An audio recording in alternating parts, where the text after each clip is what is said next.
I've been caught, but I'm keeping on to. And I've been torn, but I'm keeping on to. And I've been broken, but I'm keeping on to. Safe in the eyes of the morning.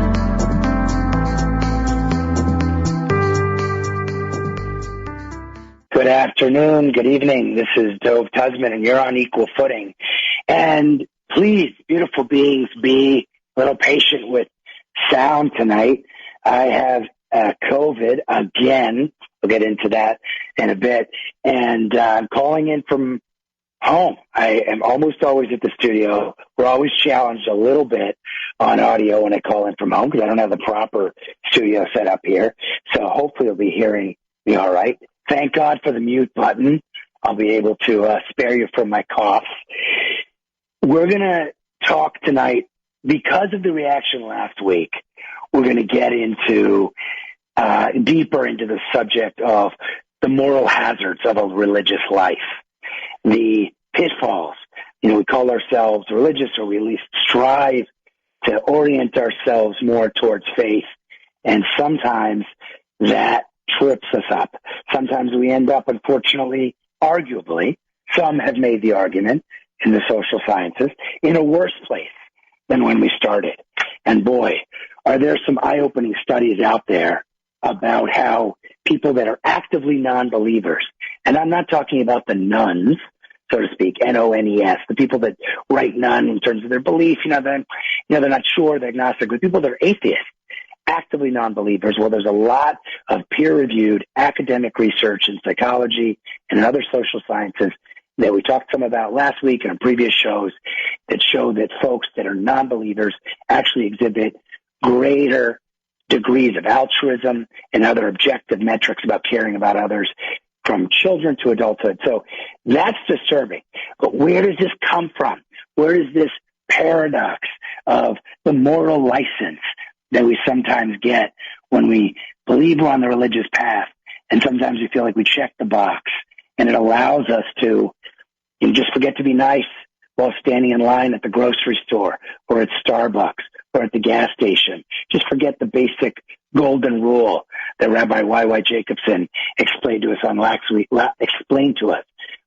week's show is the foundation of Judaism, and in fact, all the Abrahamic faiths. And that's to treat others as we would expect to be treated and want to be treated. But you know what? We forget that sometimes more on the religious path because we went to temple, because we davened, because we wrapped tefillin, because we went to church on Sunday, because we went to mosque, whatever it may be. And I'm speaking more about the Western religions just because I have more understanding of them. Okay, so we're going to get into the second part of this series tonight on a little bit less of hopefully a topic that elicits a little bit less defensiveness. Last week we had folks calling in and say, wait a minute, I'm religious and I find myself being more attentive than others to the way I treat people in daily life. Bravo. That's wonderful. We had callers talking about the fact that, look at Hatzalah or other charity programs in the Jewish world. We do more as Jews in the community.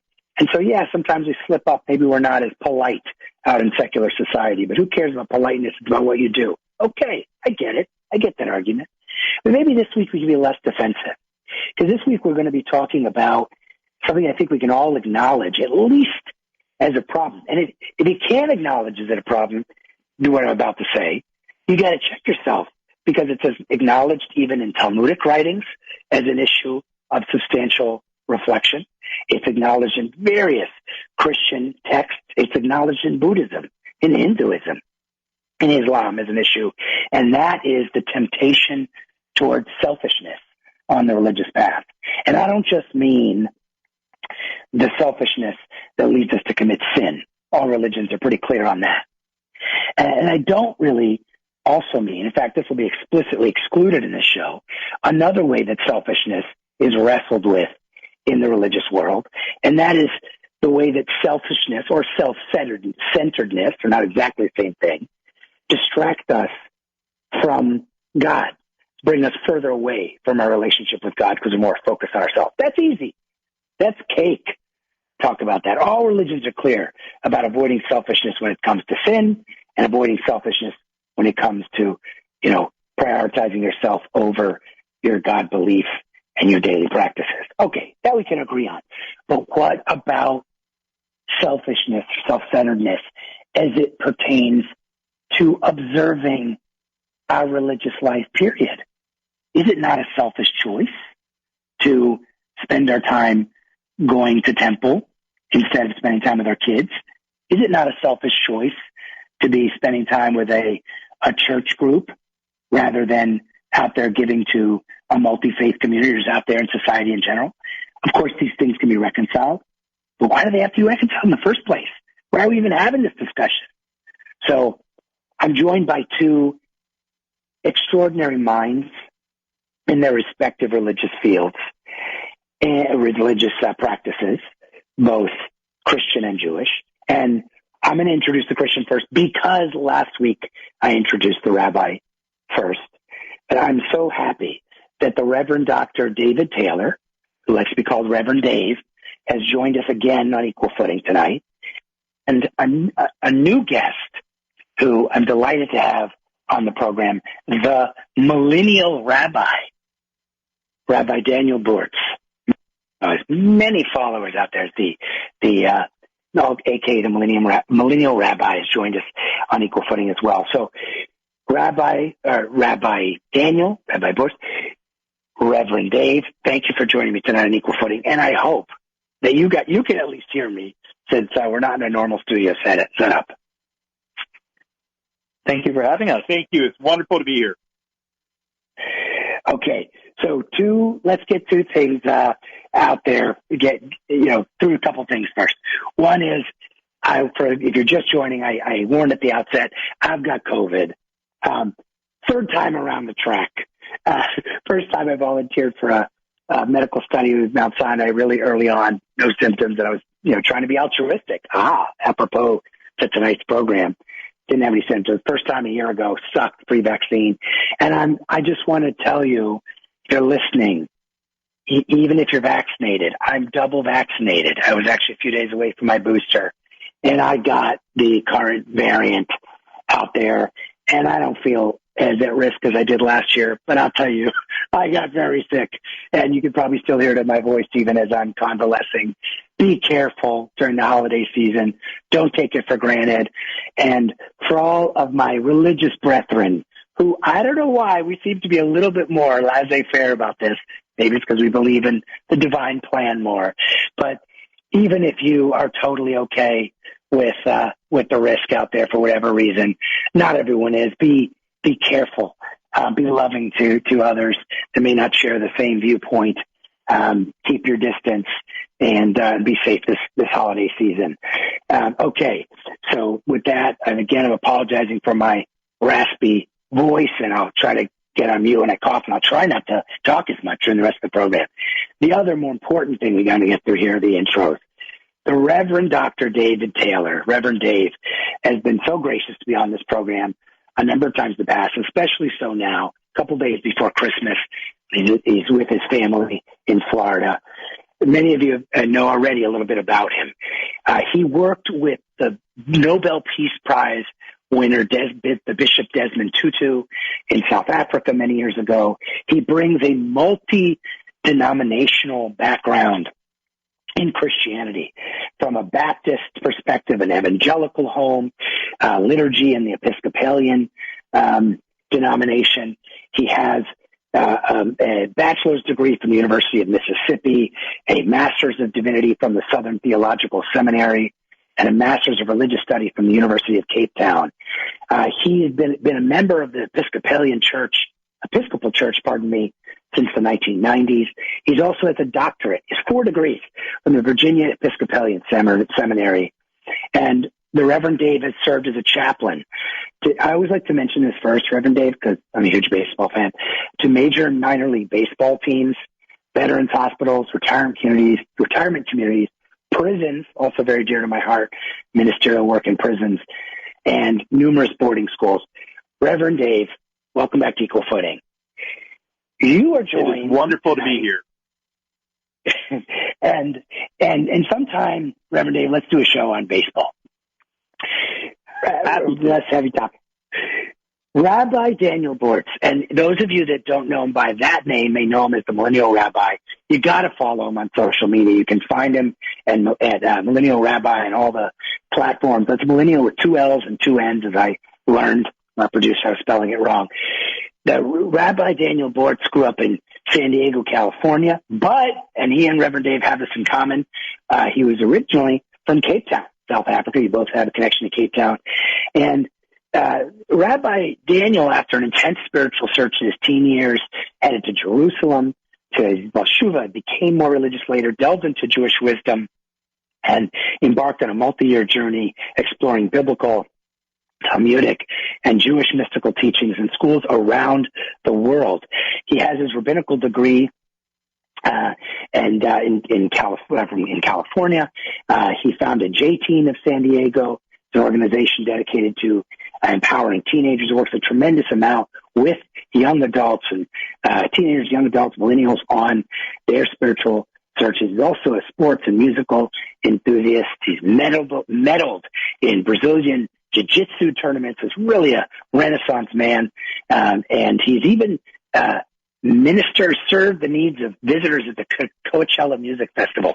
So how many Orthodox rabbis do you know who hang out at Coachella? I love it. And he's great at sharing Jewish wisdom in a very accessible way. He's been featured on BBC, London Times, Travel and Leisure, so through secular media as well as Jewish media. Follow Rabbi Daniel Bortz, the Millennial Rabbi. So, Rabbi Daniel, welcome to Equal Footing. Thanks for joining us. Such a pleasure. Thank you. Guys, you gave me permission, so I'm gonna hit this issue right in the middle of I hope the bullseye. I'll pepper these if we have time through the show, but there is a plethora of academic, peer-reviewed research in psychology and the social sciences covering children from 6 years old to elderly adults that proves out through lots of objective studies. We can get into some of these. We've talked about them on previous shows, that people that identify as ultra-religious or very observant rate significantly lower, way outside of statistical coincidence in objective metrics of altruism. Kids are less likely to share things when they grow up in ultra-religious families. Adults are less likely to do basic courtesies and niceties for strangers. It's through a variety of different formats and studies, and you both are aware of some of them. There's been lots of explanations for this. The most accepted academic explanation out there, we talked about this last week, is not that, religious people are worse than atheists or non-believers. It's not that feel like we have we're not as well educated. Some people use the excuse of we're less worldly when they're religious, so we're getting misunderstood. We're less polite just because we're misunderstood, or we haven't been trained in certain things.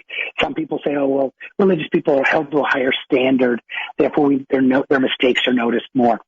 Well, to be fair, the most accepted explanation objectively in the academic world is this concept of moral license.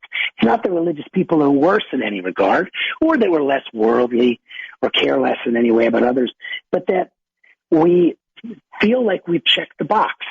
And it's evidence all the way to kids as little as 6 years old, that because you're raised thinking, okay, I'm doing my religious duty, I'm doing my mitzvot, I'm doing whatever the equivalent in other faiths, I'm doing what I should be doing as a religious person. I've kind of done that today, and therefore often less attentive in other moments of the day. So with that, I'll shut up and ask you to start, Reverend Dave, and bring this down to the personal level. Are we, as religious people, since I guess in the Christian words we're looking for salvation, it's all about us, right? It's all about us individually, the path for salvation. Are we inherently more selfish than non-religious people? I think that we instinctively as humans are looking for some kind of a payoff or a return on our investment. And so I don't think that the church or the temple or the mosque in some ways is any different from that. I mean, when you start thinking of practices of give and it shall be given unto you, well, the more I give, the more that I get. And I know that people have interpreted their charitable giving in that way. I think that when we look at Jesus' words in the Sermon on the Mount, and this ties back to the entitlement paradox, it's like beware of practicing your piety before others, so that you will be seen before them. That I think there is sometimes in charities the opportunity to have a naming opportunity. You put your name on the building. That's something rather than making an anonymous donation. I know that I myself, I admit my humanity.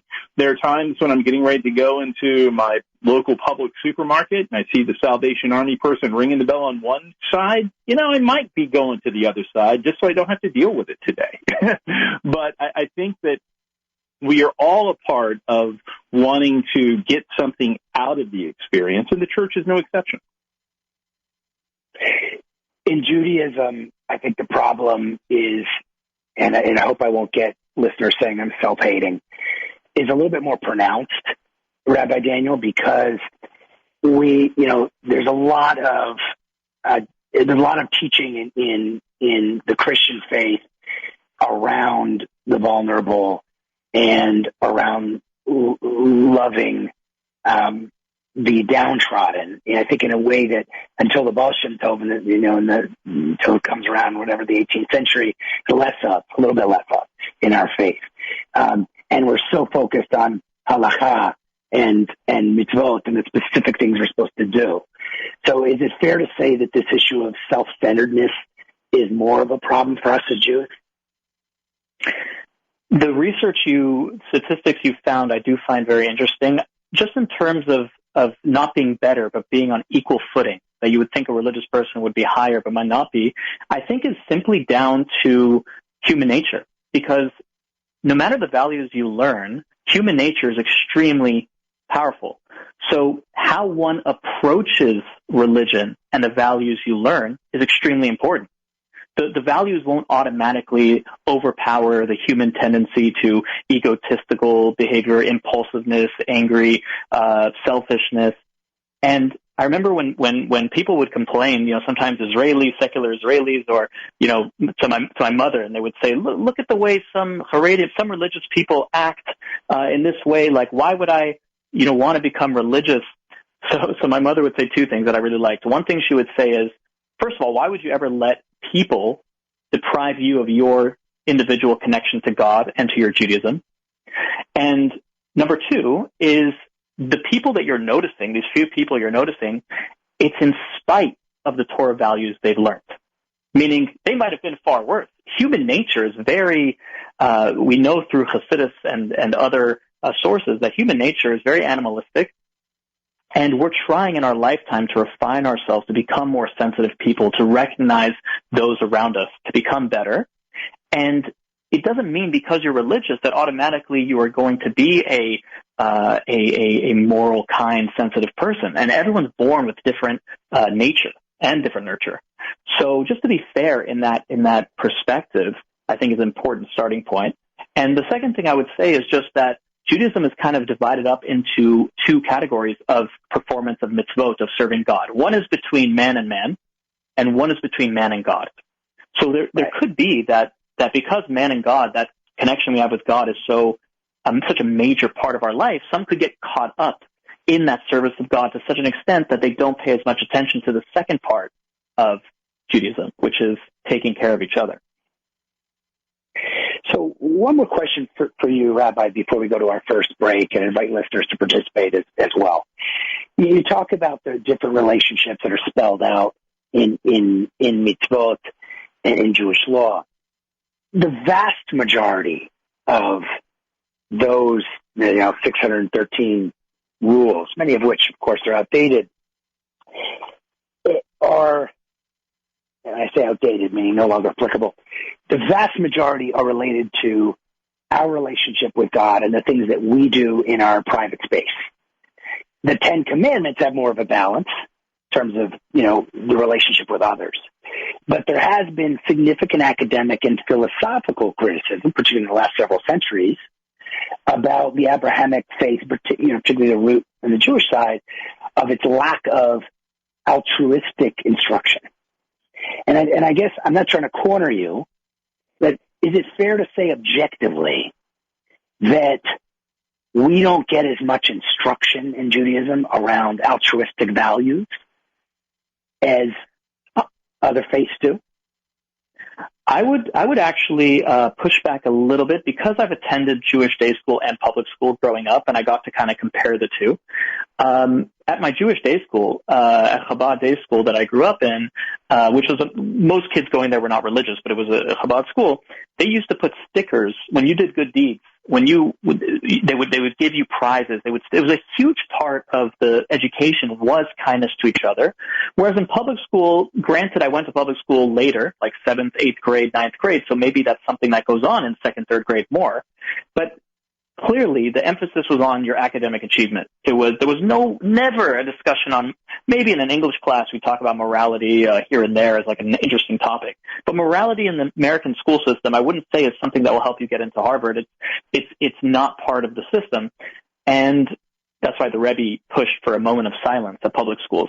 But the emphasis on, I think, moral values is definitely something that exists and is pushed in Jewish education, and every family, of course, approaches it differently. But there's so many denominations and so many cultures and subgroups within Judaism. I can't speak for all of them, but I will say one thing, which is, according to Jewish tradition, the reason the Second Temple was destroyed was not because of lack of service of God on some religious level. It was for baseless hatred. So, kind of instilled in our exile and in our mentality over the last 2,000 years, maybe we could do a better job about it, is this idea that the only way we're going to get redemption is going to be through kindness, the opposite, baseless love to each other, which, like you mentioned earlier, we can get into later, really has taken root in the last few hundred years with the Baal Shem Tov and the Musar movement and other focuses on interpersonal relationships. But that's just a little bit on your point. That's beautiful. I had never heard about that. That is the description for the kind of spiritual basis for the destruction of the Second Temple. Thank you for that. So we're going to go to our first break. We're going to come back talking about this paradox. The self-centeredness paradox is a religious life inherently selfish, at least self-centered. We'll get back to some of those definitional differences after the break. We're joined by Rabbi Daniel Bortz, also known as the Millennial Rabbi, and the Reverend Dr. David Taylor has joined us before. Gracious to be joining us again. Participate in this conversation. Share your stories. Do you struggle with that yourself? I do. As I've become more religious in certain ways, sometimes I wonder if I'm being less attentive to people I care about in my life in other ways. Do you struggle with that? Have you seen others struggle with this issue of religiosity also sometimes equating self-centeredness? You can call in 718-303-9090 or tell us why it's not a problem. 718-303-9090. You can call and mention your name or do it on an anonymous basis. And if you really want to remain anonymous or you just feel like you don't like listening to your voice on the air, you can text a comment or question or WhatsApp a comment or question to 917-428-4062. That's 917-428-4062. We'll be right back. You're so vain. You probably think this song is about you. You're so vain. I'll bet you think this song... All right. Well, equal footing. This is going to be tough for me to do voiceovers tonight. I'm struggling with my voice.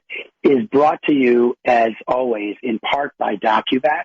I'll just briefly summarize. In this day and age, this is more important than ever. It's having easy access to your medical records and being able to share those medical records with appropriate third parties, like a school or a new healthcare provider or insurance company, or even a restaurant now where you have to show your vaccine status getting in, but doing so in a way that respects your confidentiality and the security of your medical data.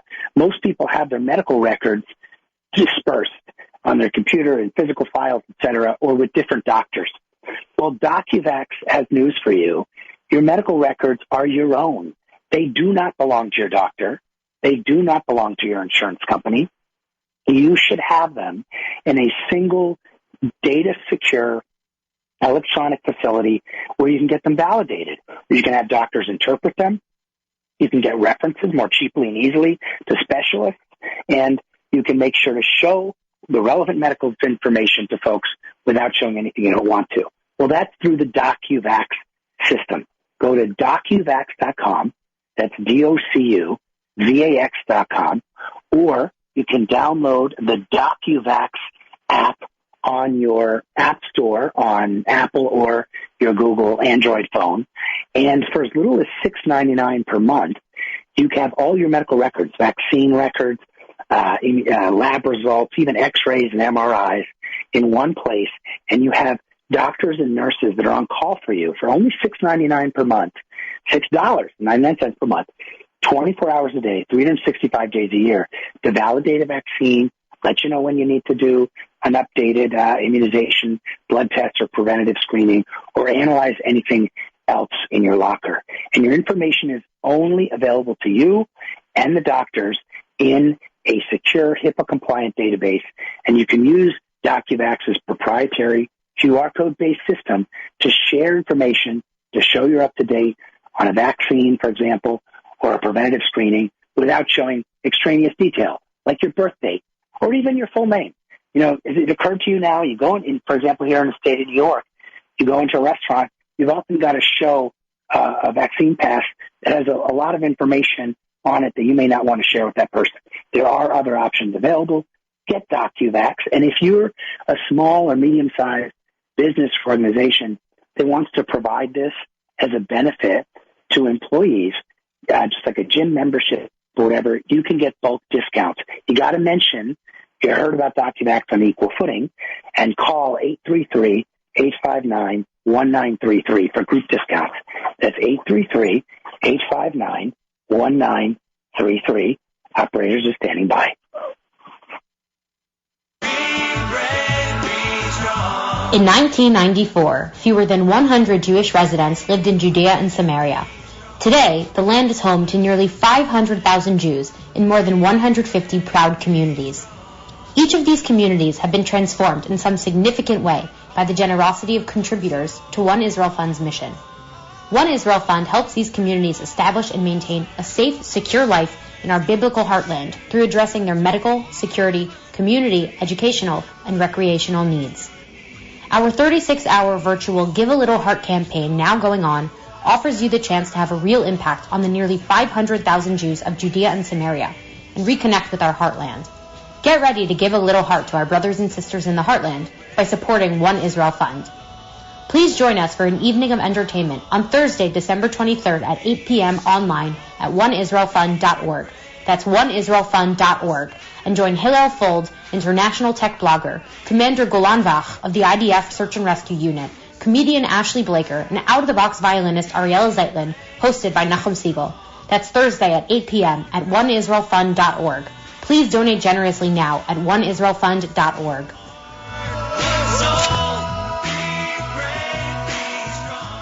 I've been caught, but I'm keeping on check.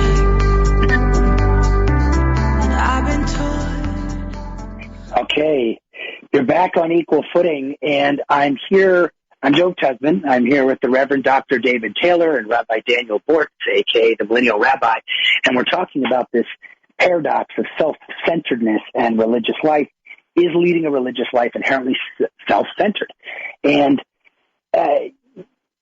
Reverend Dave, before the break, Rabbi Bortz Rabbi Daniel was talking to us about, mentioned the Baal Shem Tov and the change in the movement that started in really the 17th and blossomed in the 18th century around kind of getting rid of the caste system that was so prevalent, at least in European Judaism. And although it may have started to happen sooner in Christianity during the Reformation, I mean, to both of you, this is a relatively recent phenomena in both of these religions, because prior to a few hundred years ago, it doesn't seem like either religion cared too much about the downtrodden, whatever dogma may have been. was very clearly kind of a caste system or an extremely classist system, evidenced by both religions, tremendous oppression, endorsed by both religions in an institutional sense. So I'm obviously being a bit of a devil's advocate, but is altruism really at the core of, let's start with Christian faith, or is this a little bit of Monday morning quarterbacking or whitewashing, Reverend Dave? I think you have a great point in the fact that, going back to your previous comment on the golden rule, and that is that we should all treat people like we would like to be treated. And I think that in the examination of this and working in the school world, that there's a tremendous difference between community service and faith-based charity. One, for my students, there is a community service requirement, which is an interesting way of looking at it. But that comes from, I believe, a Spider-Man theology of much that is given, much is expected kind of idea that goes back to, other forms as well. That I think that there is the key difference, and I think Martin Buber hits on this in I Thou, but a great quote of his that I continue to remind myself is, an atheist staring out his attic window is sometimes nearer to God than a believer caught up in his own false image of God.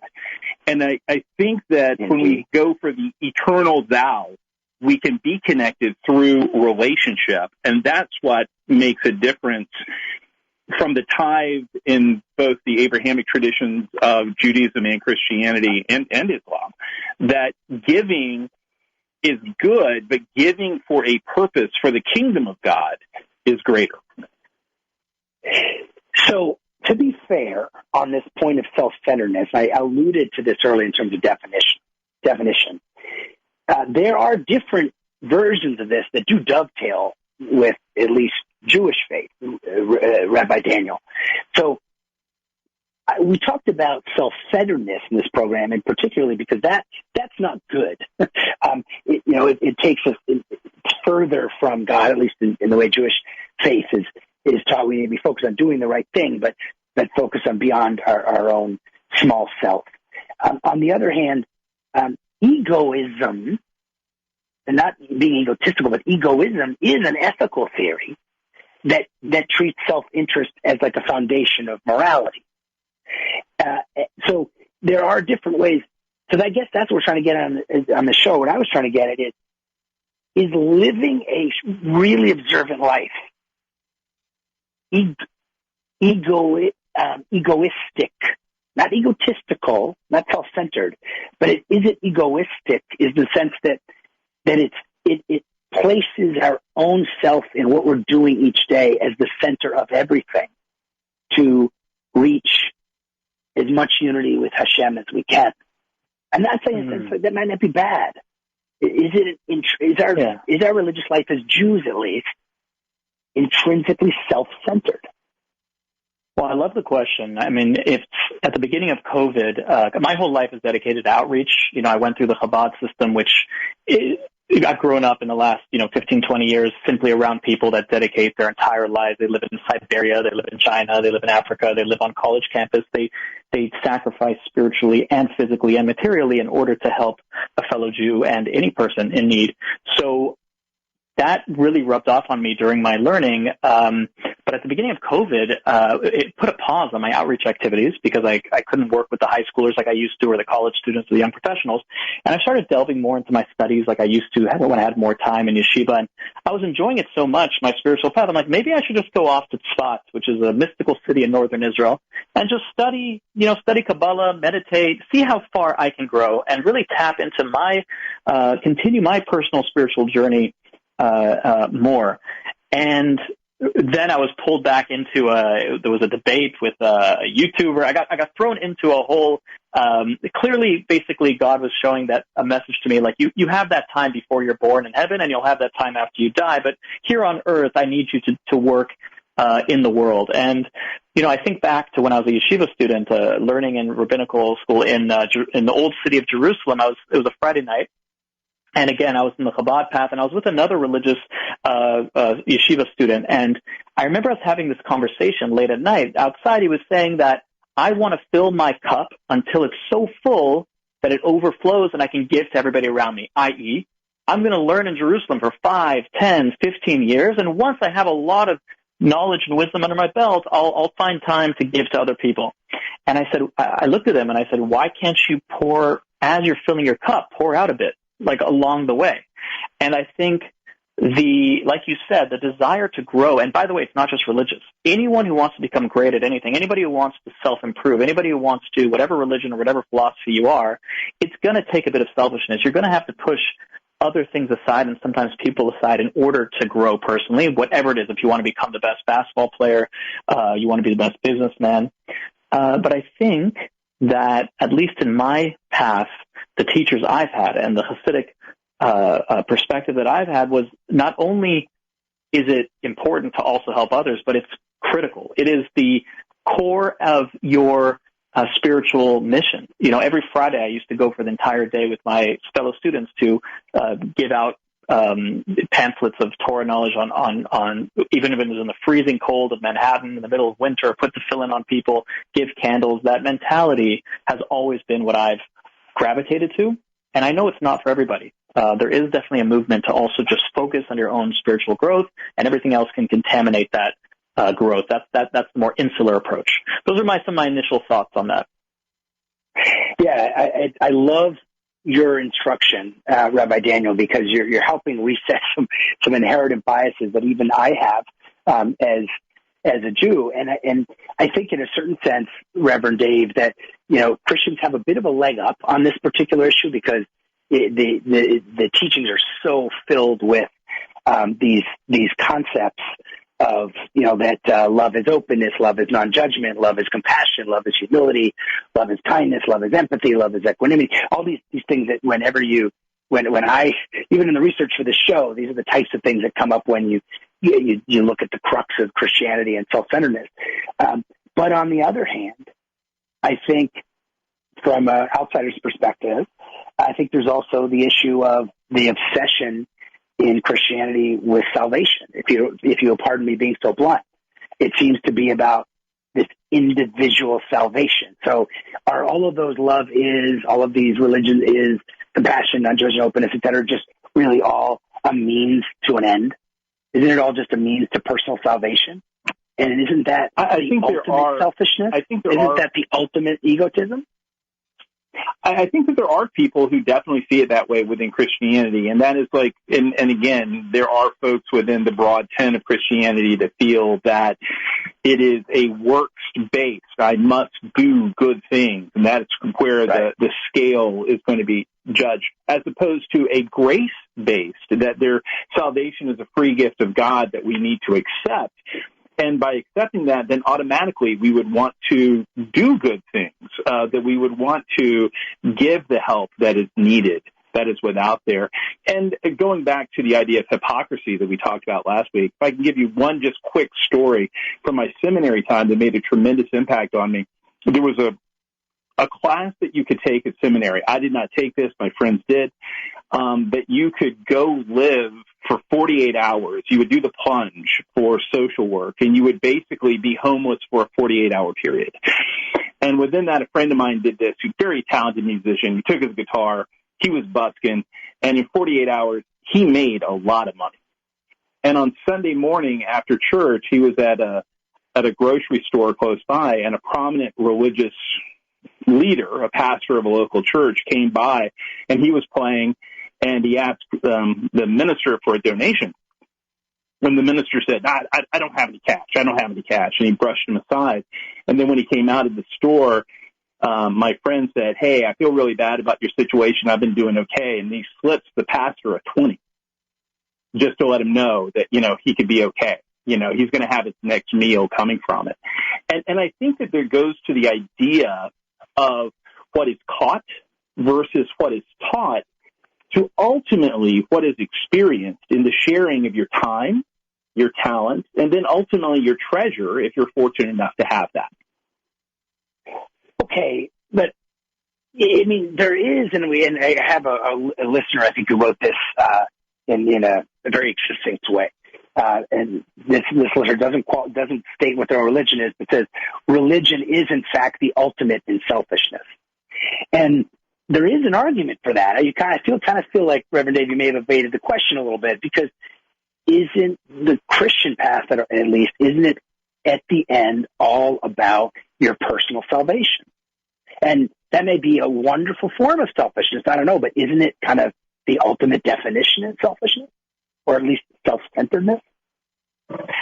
I would agree in the fact that, yes, that my attributes for going towards salvation, what I will be doing for eternity, is always, I believe, at the forefront of the mind. Again, going back to my comment on, return for investment, when looking at this. But I do feel that there are exceptions to that. But there are times where I feel that people are looking for their own edification, their own salvation. And, of course, in Christianity, it's in an evangelical sense, well, are you going to go to heaven? You're going to go to hell. Okay, well, I don't like the latter option, so what do I need to do to make sure that I'm not there for eternity? And so it becomes a little transactional. Yeah, I think the argument that's made, and this could be a multi-hour program, ultimately it's a multi-hour series, but I hate to refer to academic research without making direct references. We talked about it a lot last week. One that I will put out there before I make this point is check out Mark Leary, Dr. Mark Leary, Leary. We'll put this in the show notes.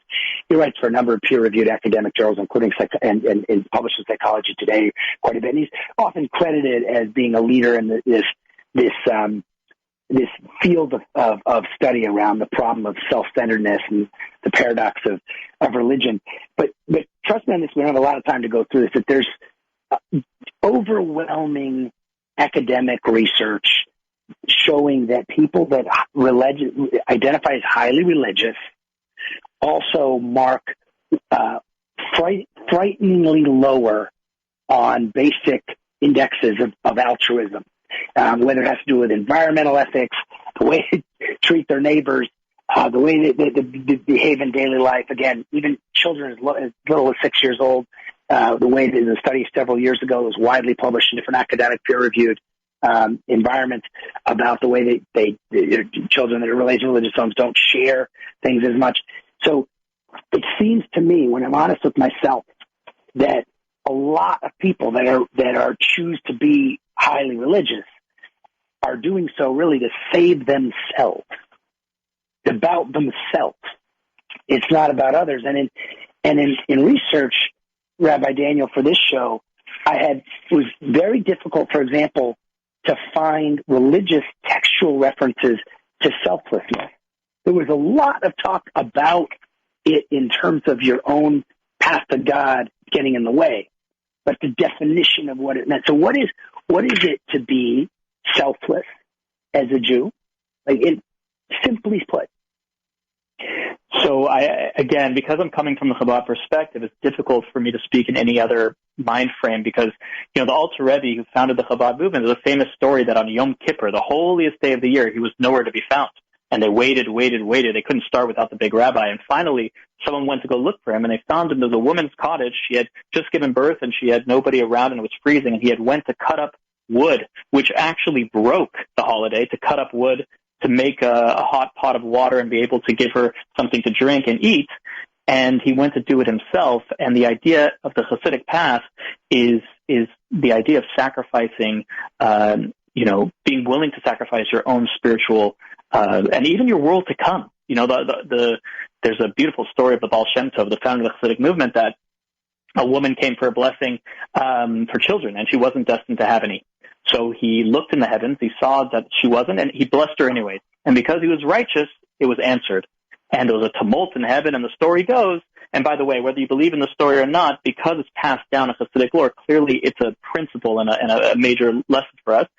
Heaven said, Baal Shem Tov, you've lost your portion in the world to come.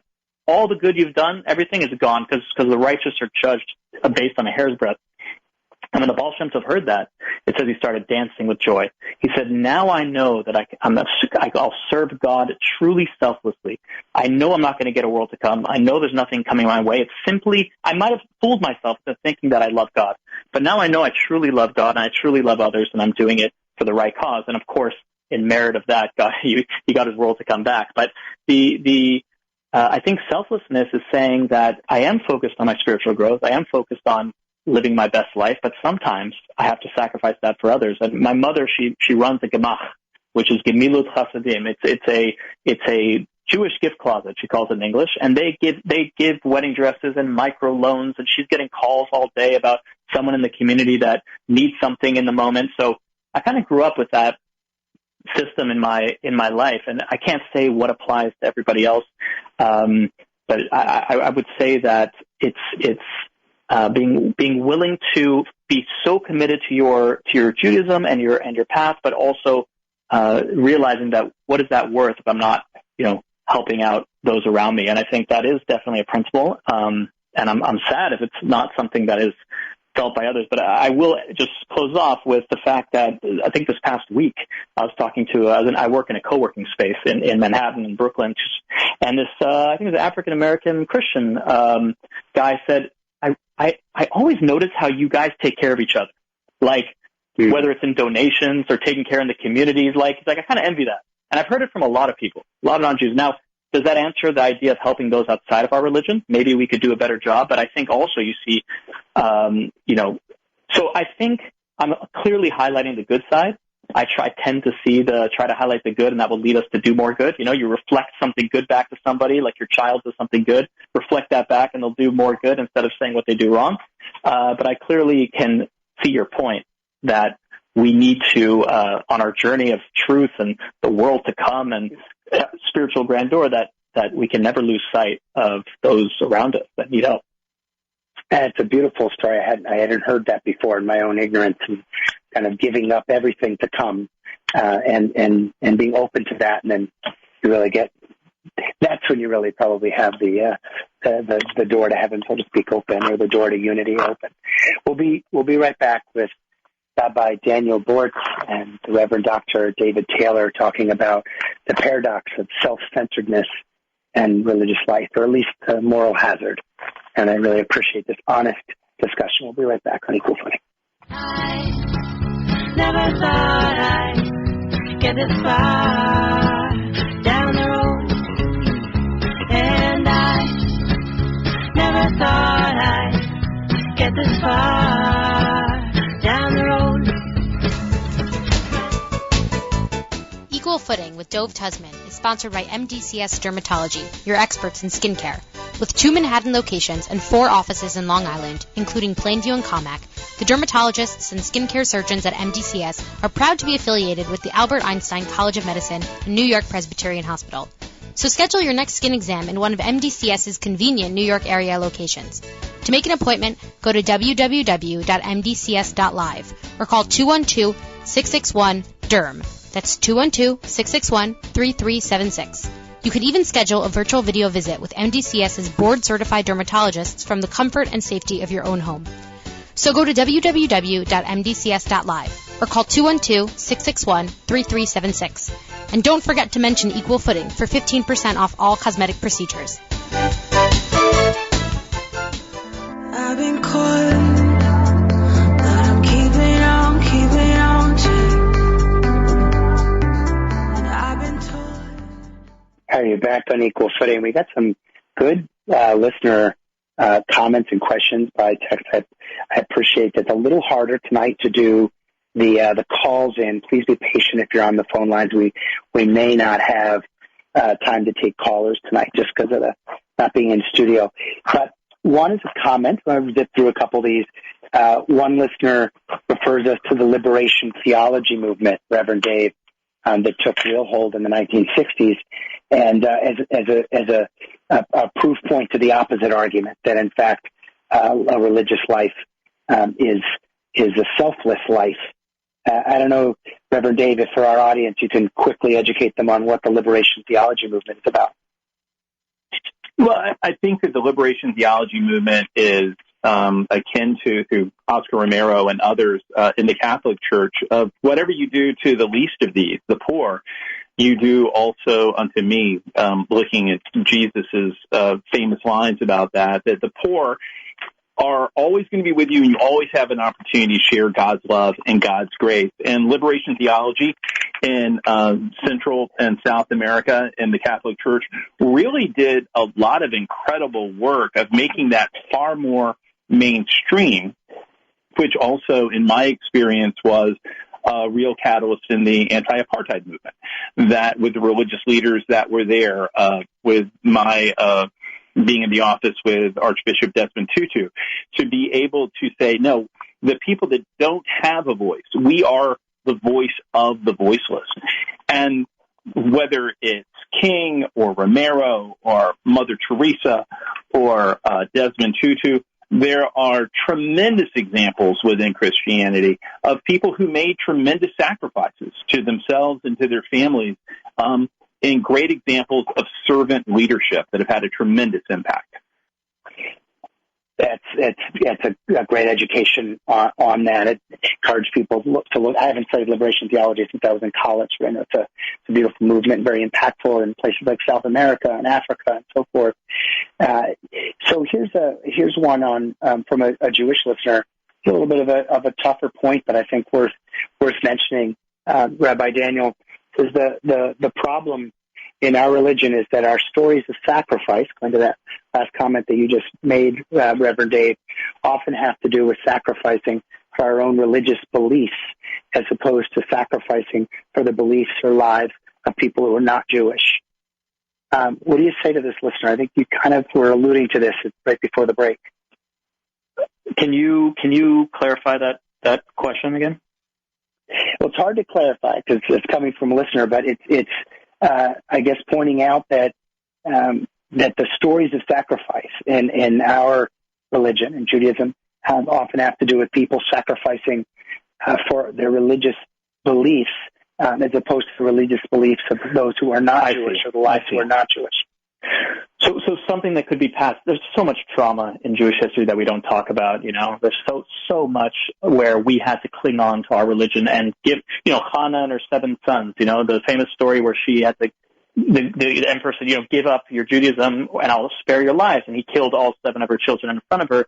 At the end of the day, our Judaism, our Jewish belief, is extremely critical. Is not something that we say, okay, humanity comes first and then our Judaism second. It's hand in hand.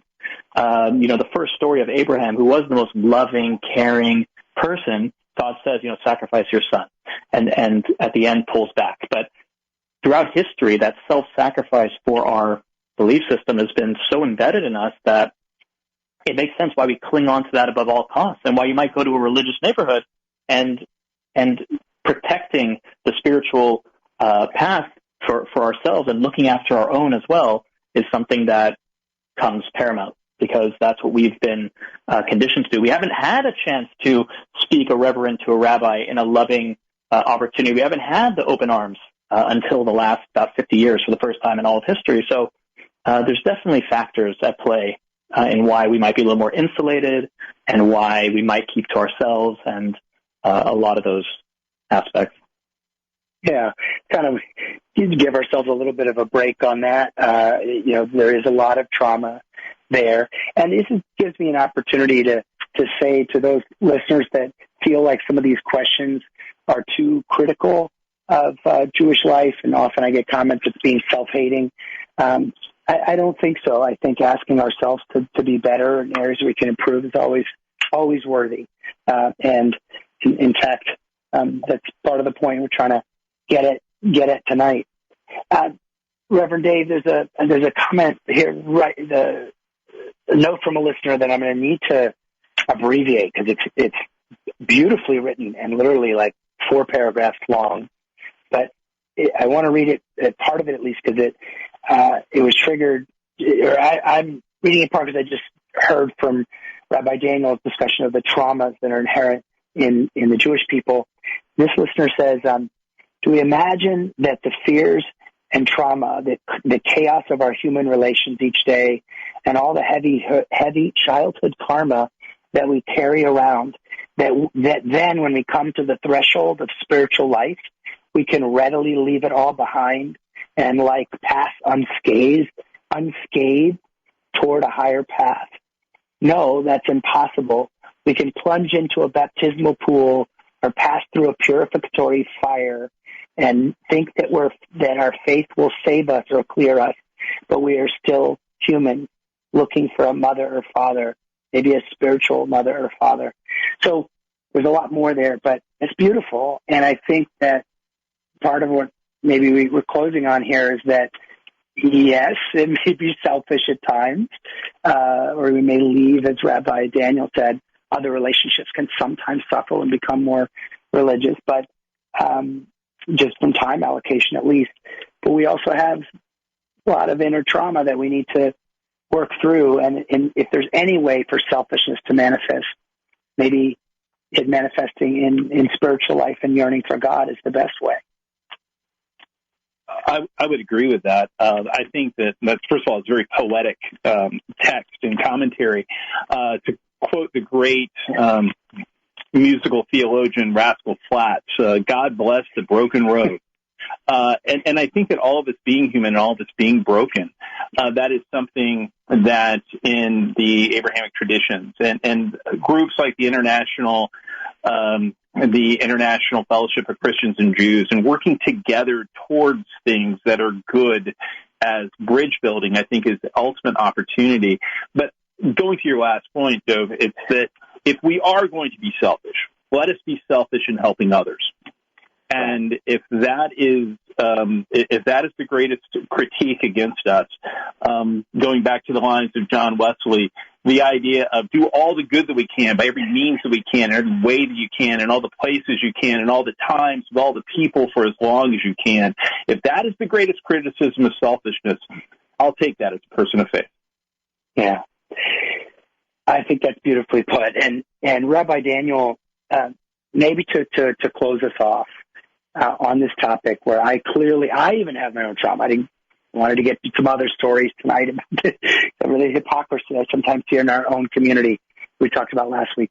What would you say to someone that is personally struggling with, as I become more religious, as I'm Baal Shuva and I'm diving more into that life, and I feel like I'm to some extent leaving behind others in my life, or not being as altruistic as I would like.